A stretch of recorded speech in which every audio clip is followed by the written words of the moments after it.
बघा, आम्ही पोहोचलो आहे गावी आणि आता रक्षाबंधनच्या सुट्ट्या आहेत, म्हणजे सोमवारची सुट्टी आहे आणि मधात शनिवार रविवार पडतो आणि वरून ते 3,000 रुपये आले आहेत ना लाडकी बहीणचे. त्यामुळे तर बसमध्ये इतकी गर्दी, प्रचंड गर्दी, बसायला जागा नाही की उभं राहायला जागा नाही.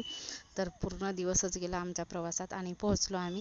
रुद्रांश बघा आल्या आल्या बसला खेळायला, चेंज वगैरे केला आणि बसला खेळायला. सगळीकडे बघायला मिळेल तर धानाची हिरवीगार शेती आणि मांडवामध्ये वेलं लावतात आमच्याकडे. मांडवामध्ये कुंपणावरती वाडीमध्ये तर सगळीकडे तुम्हाला हिरवगार वेली दिसतात. तर पाऊस खूप झाला तर ते वेलीसुद्धा मेल्या. तर छोटे छोटे दोडके गलगले असे लागलेले आहेत वेलींना, म्हणजे आता सुरुवात आहे लागायची. आणि इकडे घरच्या घरी खायला म्हणून सुद्धा लावलेले आहेत. तर अंगणामध्ये फुलझाडं, वेली, भाजीपाला सगळा हिरवागार दिसतो आहे. पाठीमागे भरपूर सुरणाची झाडं लावली होती, पण डुकरी येतात आणि सगळं उगदून काढतात, फेकून दिले, खाऊन घेतले. आणि बघू शकता आमचा हा गोरा आहे.